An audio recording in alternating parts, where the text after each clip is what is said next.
again. He'll come back for the second. India have won the test match. India have won the series. They're going to get back for two. India home. Lords goes one. Hello and welcome to a new episode of 81 All Out Podcast. This is Mahesh, your host for today's show.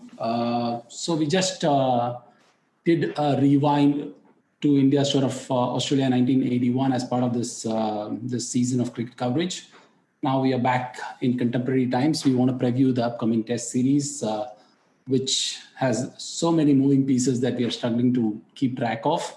But in any case, we just thought we'll try and make sense of it as much as we could. So to talk about it, I've got two fellow cricket fans with me, both from Melbourne, hardly few meters apart at the moment.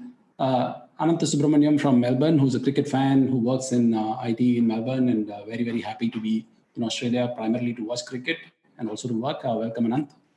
Thank you, Mahesh. Absolute pleasure to be here. Good. And we have our, I wouldn't say regular, but we've had Rav before. Rav from Crickvestigate, the man whose love affair for sobers knows no limits and a pure play cricket geek. Welcome, Rav. Welcome back to 81 All Out. Thanks, Mahesh. It's nice to be back again. I promise not to talk about service in India-Australia series. It's okay. I'm sure you'll find an angle. Is there a day in your life that you go without talking about sobers? There might be times that, I don't see any fellow cricket fans, but I do still watch some service highlights. So I would say no. Fair enough. Okay, so let's talk about. Before we get talking about the Test series, I want to talk about a little bit about coming into the series. What do you feel about this series? Because I remember when West Indies went to England, and that was pretty much the first sort of cricket series post COVID, so to say. And there were conflicting reactions. The society is suffering. Is this the time to play cricket? But at the same time, for people like us whose lives are pretty much driven by, the central cricket is the central part of life. It was also a much needed relief in an otherwise traumatic year, so to say, very, very suffocating year. So how does it work now? How do you see this series? Is it one of those temporary relief, or you've learned to live with COVID and this is life in the new normal as it's been abused? How are you looking forward to the series? Give us a sense. Ananth, you can get started. Every India-Australia series is something that we can look forward to because of the way India have played in Australia of late. Of course, there's this 2011-12 series and then the 2014 series, which we lost really badly.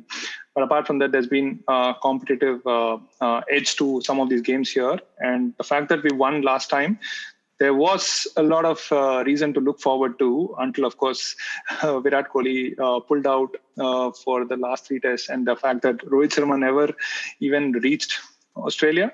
So what started as something that I really expected and anticipated it to be a great one, especially with the day and night test also to happen. There was so much to look forward to, but with some of India's key batsmen out, there's a bit of trepidation is what I would say about how this series might go. Rav, how much are you looking forward to cricket summer after an absolute abomination of an year? Very much so. I haven't really bought my tickets for the Boxing Day test yet, but I'm still coming to terms with a bit of normalcy after being in lockdown for months, although we haven't had any cases for nearly 5-6 weeks, I think. I'm really looking forward to it, although unfortunately there are some key players missing from either side, and obviously Virat Kohli missing the last 3 tests as well. But it's still going to be a really good series, I think. I can't really wait for the day and night test match and finally get to see India at the Gabba, which we haven't in a while. I know, which was also a point of contention when Tim Payne raised it in one of the press conferences, although it was due to Cricket Australia's own sort of scheduling constraints. But the fact that they're playing at Gabba is also good. Perhaps ideally first test, but any test at Gabba is good. Absolutely. Okay, so talking of Kohli, I also want to get a sense of that from both of you, given both of you live there and you're consuming the local media, local newspapers, whatever. Daniel Brettig in Cricinfo has written quite a bit about how much Kohli will be missed in this series. And he, in fact, went all the way back to 1930s when Don Bradman missed a series to South Africa. And he was drawing parallel to the fact that this is probably as big as that, if not bigger. I'm not sure how it is seen in India, to be honest. Of course, Kohli missing is a big thing. But I'm not sure if Kohli playing is as commercially critical for some of the Indian business as it is for Cricket Australia at the moment. Is that the reason why it's being spoken of as much as it is? Or is there a genuine feeling that you're missing out, the country is going to miss out on watching this great battle? Well, I think Kohli's commercial value is massive, and that is what Cricket Australia is riding on. I mean, there's no denial of that fact. Of course, he's been a really successful batsman all around, and as a all-format player. But his presence as just the value that he adds commercially for people to look at. It happened even with the fact that Fox still started to sell it in such a way that it's a subscription. It's pay by subscription only behind paywall, and they had even promoted the fact that you could only see Virat Kohli this summer in Fox as much as you can, and there's no other place that you can. And it went so much that Channel 7 have also filed a suit against Cricket Australia because there's so much of changes that happened to the schedule, and there was possibility if the schedule was as planned, then Kohli might have played a few test matches before the limited overs, and hence Channel 7 might have had some fair share of their revenue. So there you go.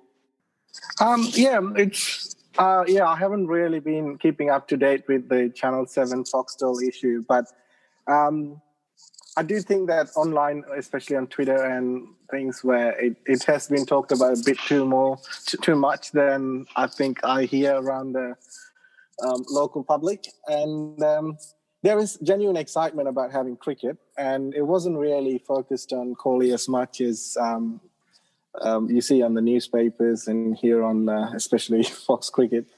But yeah, there's a genuine excitement about the actual cricket, and everyone's looking forward to it, especially since the last series also didn't feature Smith and Warner, but it still was a pretty decent team that lost to India. I guess this series would be missing more players than last series, but not having had any cricket for a year, and especially Test cricket. So, yeah, there's definitely some genuine interest in it. Yeah, so Cricket Australia, in fact, Foxtel, if I might add, right, were so desperate for a really good Kohli knock that every other game that India played and Kohli played, like they were just upping him, saying that this is the game where Kohli is going to come good, and it eventually happened in the final T20 where he scored some runs. Apart from that, it was a damn squib, I would say, probably for Cricket Australia, that he didn't have an ODI 100, even though they had to chase big scores. Yeah, that's the surprising part, right? Australia usually, as a country, tries to be intimidating to the main opponent, for instance, particularly the captain. Perhaps Sachin was an exception where they were pretty effusive in their praise, but they were never in awe of him to the extent that they seem to be of Kohli. For instance, someone like Justin Langer, with a Steven Smith on his side, keeps repeating his opinion that Kohli is probably the best batsman he's ever seen, which seems to run contrary to some of his recent performances. Even last Test series, he didn't set the world on fire, although he played the best innings of the summer in Perth. Even in the home series before that, he wasn't particularly great.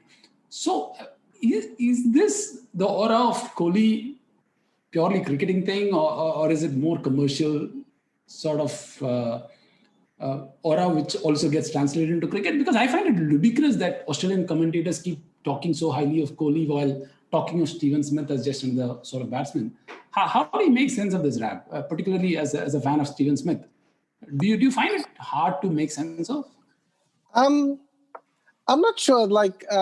Most Australians tend to rate players who are a bit more classical, and it's probably one of the things why Kerry O'Keefe, he often keeps bringing that up. Every time you ask him who's the best batsman in the world, he would say Virat Kohli, because according to him, which is fairly accurate, he says that because Kohli is such a classical player, and whereas he never really, I don't think he stated it out that Steve Smith is not, but he always meant that part.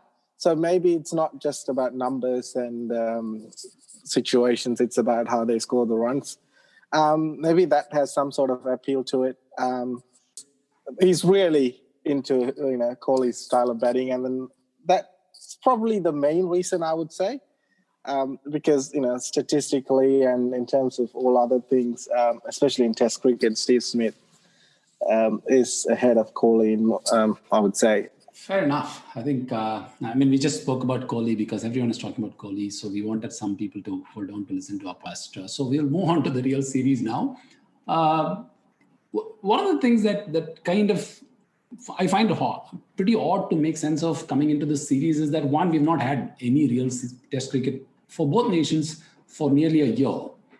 And you go back one summer back, before that, we just had an Indian team winning in Australia. So is there some sense of fatigue in terms of India-Australia rivalry itself, particularly, two back-to-back series in a span of 2 years seems, for whatever logistical reasons, seems a bit of an overkill. Does that play a part in how you look forward to the series? Is there a sense of fatigue? No, I actually felt that this series is going to be a big one when it was announced, primarily because of what Australia missed in the last summer when they played. I thought Bumrah and Shami versus Smith and Labuschagne would be a riveting watch, which would anyway be a part of the scripts this time around. And also the fact that you had the top Indian batsman like Rohit Sharma coming of age since the last time he was here. So with Rohit Sharma on top, along with Virat Kohli, and the fact that Pujara made some runs last time, giving him some confidence, I was actually looking forward to a meaty contest between the two sides, and it was not too much of a fatigue as such. And in fact, both sides have. It's been a while that both sides have also played Test cricket, which means there was more to look forward to with two full strength sides. But unfortunately, with things going the way it has, no one's sure as to who's going to be in the first 11 for the first Test match. Yeah, I don't think there is any fatigue of any sort, because I think both sides are pretty motivated for two reasons. Well, Australia lost for the first time in Australia, so they want to win it back. And at the same time, there are some sections that say that missing Steve Smith and Warner played a part. So India would want to prove that, that wasn't really a factor. That wouldn't have made a difference to the outcome. So both sides would be keen to prove that. So I think there's a lot to play for. And obviously the World Test Championship is on the line as well. I think I haven't really looked at the points table, but the winner would most likely go through, I think. Okay, so kicking off the Test series with the day-night Test, which probably a year back would have been impossible given BCCI's reluctance to play day-night Tests, and to kind of turn it around so quickly, with Calcutta getting to host day-night Test, pretty much once Ganguly became the president of BCCI, and for BCCI to kind of agree. That, while it's great commercially, while it's great to watch on TV, is that too much of a gamble for India to take for the sake of for commercial interest, particularly given now that we know it's going to be the only Test that Kohli is going to play, and it's also the first Test of the series. Plus, Ishant Sharma is not going to play the series, but earlier it was thought he might join for the later part of the series. Just the way things have shaped out since agreeing to play the day-night Test, does that give a decent advantage to Australia, given they have better experience of playing in day-night Test cricket format? Even before India accepting for the day and night Test to be played in Adelaide, right? Australia always had a hands-down advantage of playing day-night Test matches, many more, and they've not lost a day-night Test. And the fact that they've played a few in Adelaide gives them a lot of advantage going forward. But there had to be some time when India would have had to embrace this format. And considering where we are, I would be happy that fact that at least Virat Kohli is there for the pink ball Test match. I'm not sure how much of a difference that is going to make, considering it's a team game and there's there are others who are still in trying to understand and get to know their own game, like the likes of the young batsmen around. So at least the fact that Kohli is around, that gives a reasonable chance to even look forward to with respect to the Adelaide Test match. But that apart, definitely Australia will start favourites. Yeah, it's true. Australia, having played, I think 4 Test matches in Adelaide day and night, they definitely have an upper hand. But it's worth noting that Steve Smith's highest score in those 4 Test matches is 59, I think. So he's averaging like 35.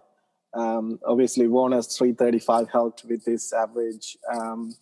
But Australians haven't really scored that heavily besides the last summer's couple of Test matches, one in Adelaide.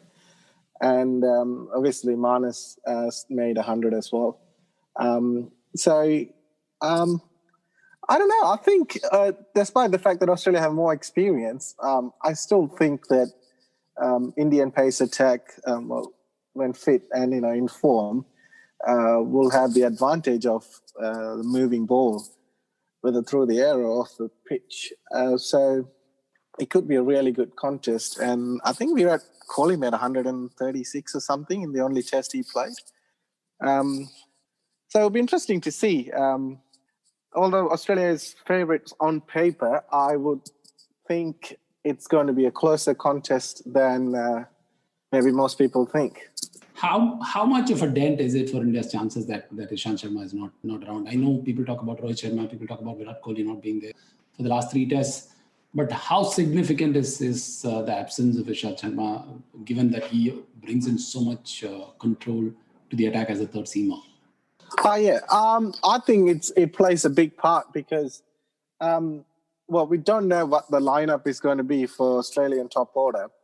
But if they end up playing Marcus Harris, obviously Travis Head is a definite, and Matty Wade. So that's 3 left-handers in the top 6. And Ishant Sharma, I don't know off the top of my head, but, has pretty good record against the left-handers.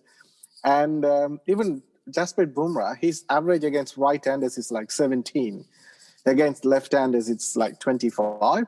So, and also I don't think Bumrah didn't dismiss Khawaja in the last series. I don't think he did as well against the lefties off the top of my head. So I think that's a big part with Ishant Sharma. And also missing a key bowler, considering there are only 4 frontline bowlers in most cases, is a bigger factor than missing a frontline batsman. Yeah, I mean, Ishant's massive because if you think, just go back to the Wellington Test that India played recently, right? He picked his 5-4, and it was on the back of a story where he was unfit and he was having about a fever, if I'm not wrong.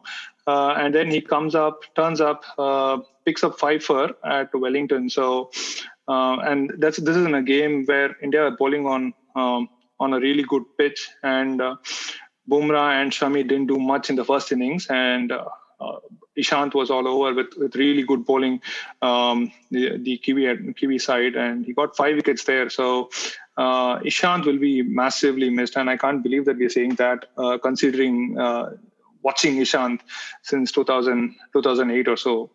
He's improved massively. His recent tours to Australia and New Zealand are testimony to that. Which brings us to the next question. Who will be the third seamer for India? Is it as is being widely ridiculed on social media at the moment, as Ravi Shastri casually seems to have said to Chapley, that Umesh is the lock-in for the third seamer, which, I mean, it's not even a secret. It makes sense, and it is a fairly casual thing to say. So I don't think it's worthy of all the noise around it. But is that a lock-in, given, for instance, he didn't particularly bowl well in Perth when he got the opportunity last series? And typically he tends to be a much better bowler at home than away. I mean, whatever record that I've mentioned since 2017, a lot of it is also some superlative performance at home, particularly for Umesh. Is that a certain lock-in, or would India be looking at trying a new third seamer option? I can't really see going with anyone else. Obviously what Ravi Shastri said to Ian Chappell. But yeah, I think the conditions may be different, but he's done really well in most opportunities he got in the last 3 or 4. And I think you have to reward form. I haven't seen how he bowled in the tour game, but I think he's pretty much a certainty. But you can never be sure. I mean, Umesh was the pick of the bowlers in that tour game recently in Sydney at Romain Oval. And he should be your natural backup seamer now that Ishant's not there, and hence the third seamer. But whether he will get to play 4 test matches has to be seen, considering the fact that, there's too much to play around about how India goes with their bowling and what happens with the fitness of the fast bowlers across 4 test matches. So there could be a possibility that we might see Saini at some stage, but I think Umesh will definitely start. Okay, now that we are here, we may as well discuss the team here. I thought we'll come to that later, but it makes sense to bring it all together given the number of injuries that we have, given the various permutation combination. As we speak, just before we started this recording, there was news that Rohit Sharma is declared fit and he'll be flying in for the last 2 tests. So if you have to pick your 11 for the first test and the second test and the last 2 tests separately, what do you think will be the composition? Just go with your guesses. I think I'm still not sure about the openers. Mayank Agarwal should open, but I don't know about the second opener. Number 3, 4, 5 locked in with Pujara, Kohli and Rahane. Number 6, again, I'm not entirely sure. Wicketkeeper is a given from what happened. We played in the practice game. Bowling attack. Sorry, did you say wicketkeeper is a given? Because it's quite a controversial topic in India. Even before we come to Saha, the fact that this Indian top order is extremely flimsy at the moment, after having lost Rohit Sharma. Come to think of it, to tell Rohit Sharma as an opener is something that people never imagined. In recent times, Mahesh might have a view on it, but the fact that he's been really successful and that we are going to miss him in the first 2 test matches makes it really hard for people like Prithvi Shaw and Mayank and even Shubman Gill to put some really good performances. There's enough pressure there for them to go on. But I think I'd have to pick a left field and not go with Prithvi Shaw, but with Shubman Gill because of his ability as such. You need stroke makers who are aggressive and looking forward to it. It's not that Prithvi Shaw doesn't, but there's a bit more to Shubman Gill than Shaw, is what I feel. And somewhere I feel that it could be the breakout series that Gill is going to have, just like what Virat Kohli had in 2012. So yeah, I might go with Shubman Gill and Mayank at the top. The fact that, again, the middle order has been very, very flimsy, and the fact that they've not scored runs in the New Zealand series gives too much to open up. Even though they have too much to open up, but they may still go with Pujara, Rahane, and Vihari along with Kohli. But down the line, if someone like Vihari doesn't score much, then the team management might look at KL Rahul as an option. Otherwise, I think Pujara, Kohli, Rahane, Vihari are a shoe-in to start off in Adelaide. And of course, Saha versus Pant is quite a story there. But I think that they would go with Saha, even though Pant scored 100 in Australia at Sydney the last time he played. That's the batting order. So on Vihari, for instance, given that even if Gill doesn't play in the first test, he's very likely to come in for Kohli for the second test. I'm just assuming that they'll go with Prithvi Shaw because he opened in New Zealand and he was not too bad. And if that is the case, wouldn't they be tempted to play Gill straight away in the middle order because he's going to play the next test in the middle order anyway, and perhaps leave out Vihari because he may not find a spot when Rohit Sharma comes back? If India are going to go with 4 fast bowlers for the Adelaide Test match, then Vihari gives you that spin bowling option. And he scored a 50 also, if I'm not wrong, in New Zealand at Christchurch. So there are more reasons for Vihari to be selected. It's got ahead of Gill, but I do get the point that having Gill to start off the Test series, and the fact that he might play in space of Kohli going forward, I think Vihari might still have that bowling option to go with for Kohli. Now that you mentioned the four-man bowling attack, that makes me very curious to listen to the bowling lineup. What do you think is the bowling lineup? Sorry, is Jadeja fully fit? I don't think so, to be honest. I mean, these days, fitness communications is not the most straightforward, as we found out recently.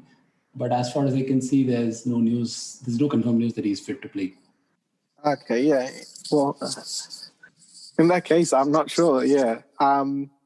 There was a time India could have played both Jadeja and Ashwin in a five-man attack, but as we all know, Ashwin's batting has gone down so much, so it's not really a viable option. But I think India would be safe and play probably Ashwin and the three seamers. Yeah, as much as I want Ashwin to play the first Test match, I don't see him to get a chance straight away this time around, because he's played a few first Test matches and they've dropped him off straight away, including the recent New Zealand series. So I think they would probably look for Jadeja's fitness, and if Jadeja is not going to be available, they might think of having a four-pronged attack for fast bowlers along with Vihari, but that might lengthen the tail, which is the problem. I think Ashwin took 6 wickets in the last Adelaide Test, didn't he? Yeah. Yeah, he bowled well in Adelaide, and then subsequently he got injured, right? That was the reason why he couldn't play further part in that series. Yeah, it was the adductor muscle injury, and hence he didn't turn up for the next Test. But I think it would be too much of a gamble to play four seamers, especially when Ishant is not being around. And like Rav mentioned, Ashwin also had a good Test in Adelaide. And also, if you look at it, even though there's been a lot of controversy about Ashwin versus Jadeja, and in between Shastri even threw up the option of Kuldeep being the first bowler and all that. But so far, India has traditionally gone with Ashwin as the first choice, and only when there's a problem of injury or whatever, they resorted to Jadeja. And because Jadeja did well in the opportunities that he got, they continued with him, let's say in West Indies, for instance. And New Zealand was a bit of an odd thing in that sense. But traditionally, they seem to have gone with Ashwin as the first choice. That's the way I read it, at least. So who will be your fourth seamer if you have to go with four seamers, Anand? If it has to be four seamers, then I'll go with Saini. If it has to be the four seamers, and even I would prefer to have Ashwin. So whether what I think and what might happen with this Indian team management might be really different, and that's what I see to happen this time around. So if it's going to be the fourth seamer, it could be Saini. I was still struggling to understand the concept of I think India playing with four seamers in Australia, but. You never know. I would still go with Ashwin. I mean, in his defense, I think he bowled almost 90 overs in that Adelaide Test. Or maybe, almost 90, I think. So, I'm still probably guessing that it's going to be Ashwin. And then he's my preferred option as well. If Ashwin was in plans for Indian team right now, then he should have been part of this pink ball Test match, isn't it? This pink ball first-class game or the warm-up game that they're playing. He's not even part of it. None of the spinners are. No, that's also because it's the only opportunity for those who played the limited overs formats to get some practice, right? Yeah, I get that fact, but also the fact that if they want to test for Ashwin or Kuldeep, right? Because even if Jadeja's fitness is a concern here, this could have been an option for them to check out. They could have well rested one of the other fast bowlers for a while to see. The fact that Saini and Siraj and all are there. Siraj bowled really well and bowled well in the first warm up. There was chance that they could have looked at one of the spinners as well here. Picking a team these days is not easy, right? That's Adelaide, and then for the rest of the series it's going to be different. So what are the tweaks that you think that you would want to see, and what do you think the management will be making? I mean, I would want to see Ashwin play at least 3 Test matches here, because off spinners have. I mean, there's so much against off spinners in Australia. So, with the fact that he's been a very keen student of it, and then he's had reasonable success as such across South Africa, England, and Australia in the limited matches that he's played. I would love to see Ashwin play at least 3 Test matches. So that is one thought that I would have to see in terms of selections, especially with Melbourne, Gabba and Sydney. So that is one, and then I'm looking forward to see Wriddhiman Saha also given a longer rope to. Now that Rahane would also be captaining this, I mean, with Virat Kohli and Ravi Shastri, there's so much of chop and change that's been happening with the side that no one knows who's going to play the next Test match, despite scoring or not scoring.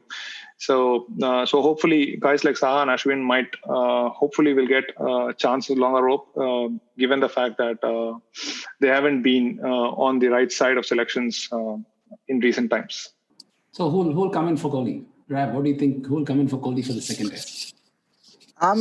If he's not picked for the first Test, I would like to see Gill bat at number 4 or somewhere in the middle order. So he has an amazing first-class average as well, and then he always looked like a player with a lot of time. Even though I didn't really get a chance to see him in long format as much, Indian domestic cricket, I would like to see him play, and given that India is a very strong team, these are the times that you probably want to bring in a youngster like they did with Kohli in 2011-12. I mean, absolutely. If India are going to have a dream series here, there I think we might as well see the rise of Shubman Gill this summer. And what happens after that? Let's say Shubman Gill plays in Melbourne and has a good Test, and Rohit Sharma comes back. How is that going to create, how is that going to change the team dynamics? I guess one of the openers might have a tough time, so it might not be a hard thing to drop. Prithvi Shaw definitely his selection is hanging in balance, because he's got three innings now and he's not really made a mark. That said, even Shubman Gill hasn't scored plenty in the 3 innings that he's played in the warm-up games here. So if Gill clicks, then and if Rohit Sharma comes back, then there could be something hanging around Prithvi Shaw's neck. And one thing to add, like traditionally, the way the Australian setup worked is that whoever performed well in one series, they will do the homework to the absolute T, and then they will try and contain that batsman, and that might take the focus away from the rest. I mean, you can just go back one series and back, and then you would see that pattern, like, focusing on Kohli after 2014, sort of, other than the Perth innings, they didn't really let him score too many runs. And I think the focus would be on Pujara in the dressing room a lot. And this might be an opportunity for someone else to put their hand up and have a really good series. It sounds a bit silly and too rudimentary, but it happens. In fact, even Pujara's success was partly attributed to that, right? Because so much focus of the Australian team was on Kohli that they didn't realize that there was another great batsman in the team. So, I mean, it makes sense. Of course, not when you sort of make it a caricature, it doesn't. But at the surface level, it certainly does make sense. So, if you have to, I don't know the state of the pitches at the moment. What kind of team combinations that you think you'll be going for, let's say, between Adelaide, Melbourne, Sydney and Gabba? Is there a place for a spinner in all 4 grounds? Or do you think, Ananth has already said that very likely he'll see a 4-seamer attack in Adelaide. But is there a possibility that you could see a 2-spin attack in Sydney? Is that even remotely possible? Or you think 3-1 is likely the combination for majority of the season? It depends on the state of the game. I mean, if India, depends on whether India lead the series or not. I would still be tempted to play 2 spinners in Sydney because there's not going to be much on offer for the pace bowlers. And on top of that, again, it's a massive unknown with the COVID restrictions on the Shining. So I would be tempted to play 2 spinners, but at least for all 4 test matches, I'll definitely play a spinner, and maybe 2 in Sydney. What do you think, Anand? Yeah, I mean, the spinners definitely will play a part in the series, and as you said, shining of the ball and the fact that the seamers will not have that luxury going after the day-night test match. There's definite possibility of a spinner to play, and I hope there will be a time in, like, say, the Sydney Test match where we might have both Jadeja and Ashwin play. I hope there is some balance somewhere which can get both of them play together. It's not happened often. I don't think it's ever happened where India has played an overseas test match with 2 spinners. Even when we had Kumble and Harbhajan, we've just had to choose one of them. So it's going to be too much of a stretch of an imagination, I guess, to see 2 spinners to be playing alongside each other in an overseas test match. Actually, Kumble and Harbhajan have played quite a bit. In fact, the Leeds test, they played together. Oh, yeah. There was a time when I don't know who was the coach. There was a time when they said the team management said we'll play our 4 best bowlers. It doesn't matter whether they're spinners or fast bowlers. So they did play Kumble and Harbhajan for an extended period at that time. Yeah, and Leeds was supposed to be the test match where the ball was moving all around in the first day, wasn't it? And Sanjay Bangar had to play through. And still they played 2 spinners there. Yeah, because Bangar was offering the 3rd seamer option. And he did pick out a couple of wickets. But yeah, I mean, the larger point is very, very valid. To see 2 spinners playing for an Indian team might be tempting, but I don't know. Without Kohli, it might even happen. Who knows? And another interesting point is there haven't been too many test matches at the Gabba in January, February.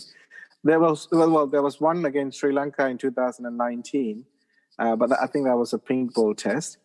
And before that, you have to go back to 1968 tour of India tour of Australia, I think, for a January test match at the Gabba. And, this is going to be in January. Even in February, I think there was only 1 test match. Might have been 1933 or something. So this would be the first day test match in more than 50 years in January in Brisbane. Or at the Gabba. So nobody really knows how it's going to behave. And Shield games are, it's too hard to judge things based on Shield games because the quality is, a lot lower than the international quality in Australia at the moment. So it's very hard to judge how Brisbane cricket's going to behave. I mean, there's a bit of a question mark over pitch preparation at large, right? Even Melbourne, for instance. Melbourne actually has been hot and cold for a while now. I mean, even the last series where Bumrah took 6 wickets wasn't the best of wickets.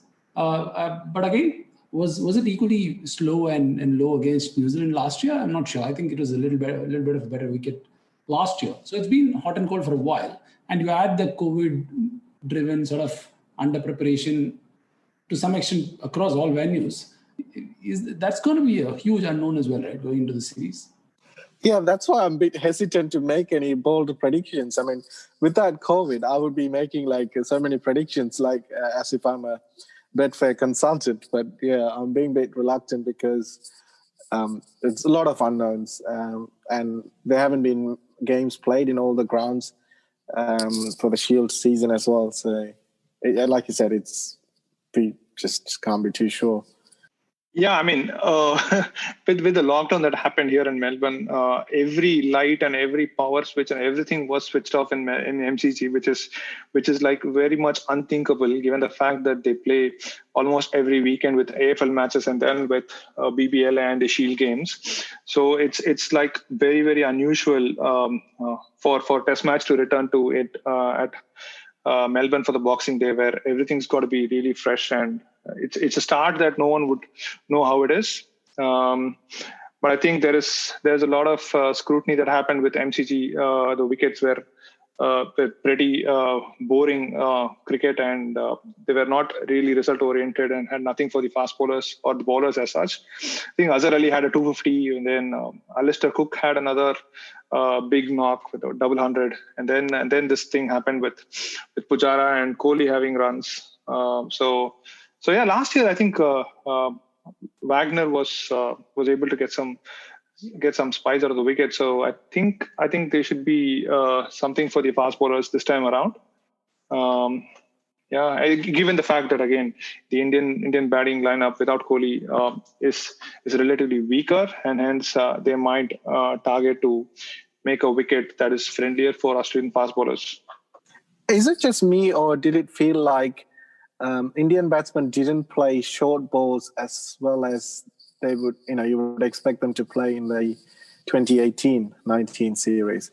I almost felt like, the short balls weren't played as well. And I even felt that Nathan Lyon bowled reasonably well compared to his past performances, I would say. Fair enough. Okay, let's move on to the Aussie team, which to me is a lot more puzzling because, like when the series was announced, I thought Steve Smith is back, David Warner is back, Australia had full strength, India is going to, have its hands full. And then subsequently India were down Ishant Sharma and Kohli for majority of the series. It felt like a mirror image of the last series where India were going to miss two of their main players against a full-strength Australian team. But subsequently, the script has turned topsy-turvy. So I have no idea what's going to be the 11 for any of the tests. Rav, why don't you get started? What's going to be a starting 11 in Adelaide, given where things stand? Well, I was going to say, based on the backing up that Joe Burns got from Justin Langer and David Warner and stuff, I thought he was definite. Well, he made a duck again today. Bumrah got him out second ball. I don't know. His form has been terrible. Like, he hardly made any double-digit score. But I'm still going to predict that he would play. So especially with Warner missing. In an ideal world, I would like to have Khawaja play, but he's not even in the squad. And it's worth noting that he made 140 something against a really strong South African attack in a day-night Adelaide Test. Although it was a while ago. And then even against England, I think he made a 50 and then another double-digit score. So Pukovski would have been the other opener, but again, his fitness is unsure. So it could be Marcus Harris. If he makes a big one, I think he's on 16, not out at the moment. If he makes a big one in this tour game, I think he will press his case. I'm not too keen to move Matty Wade to open, especially against the quality of Indian bowling lineup in a day-night pink ball test match. So number 3, minus number 4, Smith, given. Travis Head, I think, especially with Gillespie back in South Australia, I think Travis Head is probably going to have a pretty good summer. He was that sort of fringe player for my liking, but I think he's going to become a pretty decent player. And number 6, Matty Wade, they're going to pick him, but ideally I would have liked to see Cameron Green. Last 2 years he's averaging 60-something, 66 or something in first-class cricket, like 100 every 5 innings or something. He made those hundreds against pretty decent batting lineups. Decent bowling lineups. So, I think it's going to be Harris, Burns, Marnus, Steve Smith, Travis Head and Matty Wade. Although I would like to see 2 different players in the top 6. I don't know if you people heard about the fact that they're discussing of even Shaun Marsh to make a comeback. Alan Border was talking about Shaun Marsh. Are you serious? Even Shaun Marsh wouldn't be thinking of himself. Shaun Marsh has scored some runs in good form. He's been scoring some runs of late, so he's back into discussions at least. And who knows, this Western Australia connection with Marsh and Langer, you don't know if Marsh might come back with Joe Burns leaving Langer to scratch his head so much, right? So, but I think go on. Sorry, you have to keep in mind that I think it was Alan Border who was the captain when they dropped Shaun Marsh's dad, Jeff Marsh, when he was vice captain. I think Border got really upset, and so they're pretty good friends. So that might have something to do with it. So I think they might start with Harris and Burns, but there's this word around the fact that they might pick Marsh as well. given the fact that Pucovski and Warner are both missing for injuries and concussion reasons. But yeah, Harris and Burns more likely to start. And then, yeah, as I said, Labuschagne, Smith, and then Travis Head. I mean, they're all sealing their spots, but I think the ones after that are going to be the spots which might be really troubling for India. Cameron Green can come good. He scored runs already. Then there's Tim Payne. And then after Tim Payne, Pat Cummins. And with Hazelwood not around, possibly, I mean, there's possibility of that. And if Michael Nesser gets a chance, India has enough reasons to be worried with the lower order batting, which has been such a bugging thing for the Indian team in recent times. So who knows? There could be some runs from the Australian middle order, or lower order, which might be a thing for India to contend with. But if they go that way, then yeah. So Green gives them a bowling option as well. Green, Payne, Cummins, Nesser if Hazelwood is not there, and then of course there's Nathan Lyon. Is that sorry? Raf, what is your bowling? Yeah.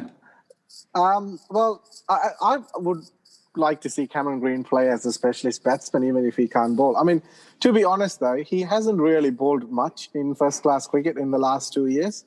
I think he's averaging close to 40. I mean, he took 5 wickets in the last 2 seasons. So he's been, so I would like to see him play even if he doesn't bowl. But although I think they made it clear that they want to get some overs out of him.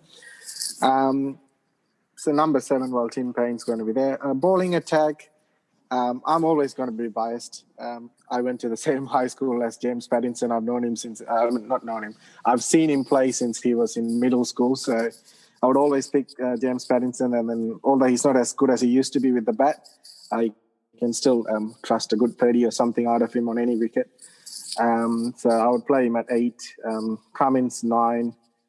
And I think Hazelwood should be okay to play, and then Nathan Lyon. I think it's not just my preference. I'm pretty sure that Australia would pick Pattinson if Stark's not available. So yeah, I mean, yeah, that would be. Yeah, right. I think Pattinson would get the nod ahead of Nesser if it's just one bowler swap. But in case of a backup, I think Nesser might still be the 12th man, and if Hazelwood isn't fit again, then they might go with Nesser. But I think even otherwise, Cummins, Pattinson, and Hazelwood is too hot to handle for a pink ball test match.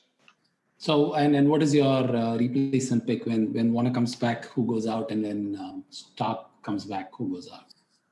They would have to manage Pattinson's workload anyway. He tends to break down, so I would imagine Pattinson will go out when Stark comes back. Depending on where they play, though. And Pattinson probably... he can't go by test records because he hasn't really played too many matches. But he has a pretty good record in Victoria, I think, at MCG. So you would like to see Pattinson there as well. Australia might even skip, not play him in Adelaide and keep him fit for Melbourne. Because, he might be a lot more handy than Nesser or anyone else with the pitch likely to be a bit flat. With the openers, it's just going to have to be whoever is out of form. If Joe Burns doesn't score any runs, he'd probably have to make way for David Warner. But if both of them fail or just both of them only perform equally well, then likely the younger guy would miss out, unfortunately. I think they will go with the form of the batsman as they go along. There's definitely pressure on Burns, but I think they'll take up each and every test match by itself and then see who gets the nod to play with Warner. So I think it's still a very open game for their batting order as well, especially the opening slot.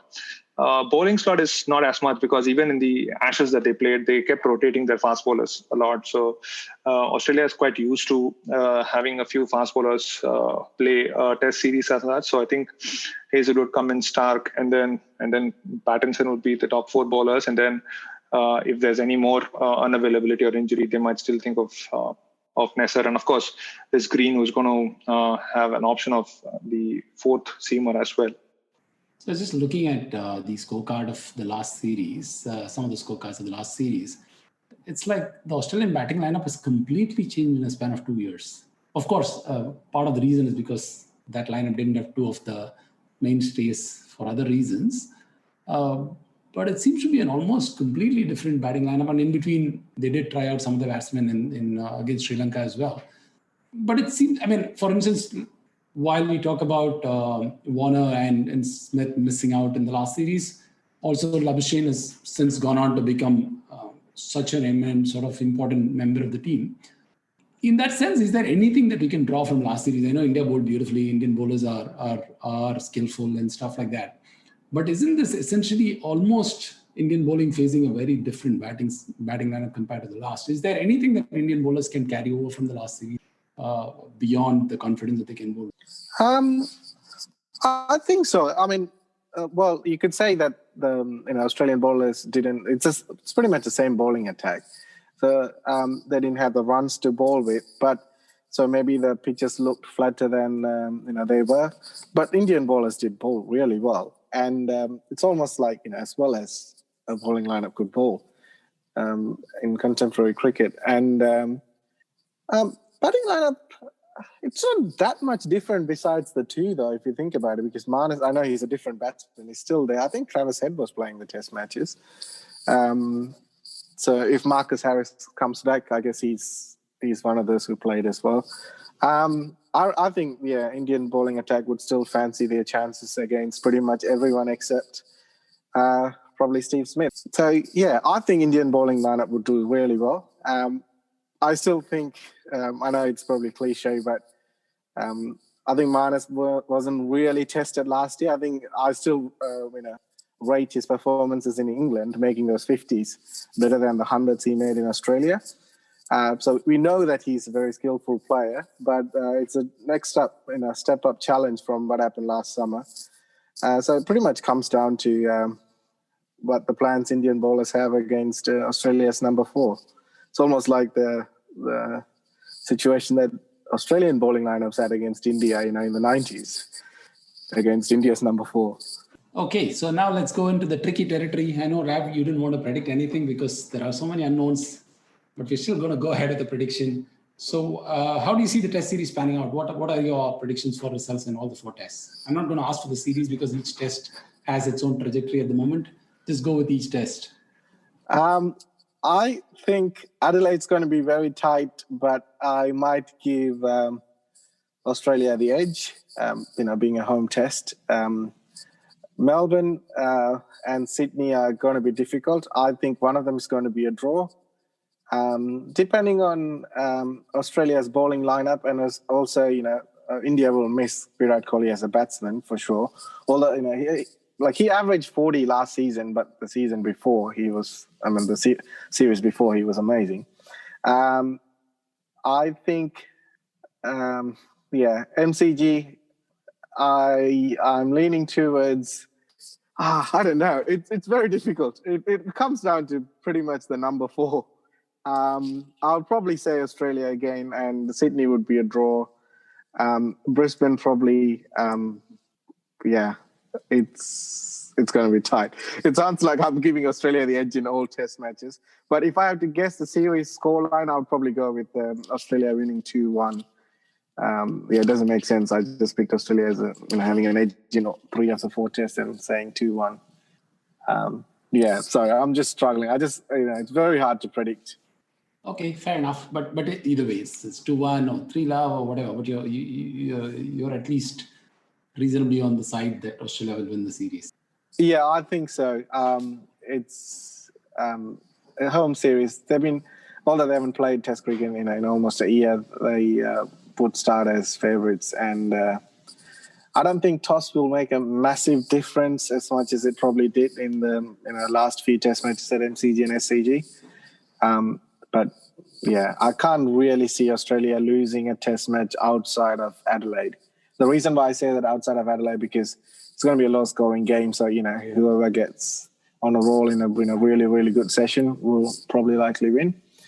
I can't quite see Australia losing a Test match in the other 3 venues. MCG and SCG would be pretty flat, to beat Australia at the Gabba, it has to be very, very special performance.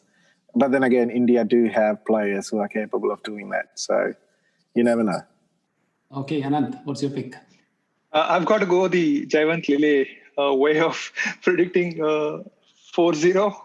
I mean, as much as I want to see something special without the likes of having Kohli, Ishant Sharma, and even Rohit Sharma for a brief part of the series, I really fear that there is this high chance of India getting whitewashed here 4-0.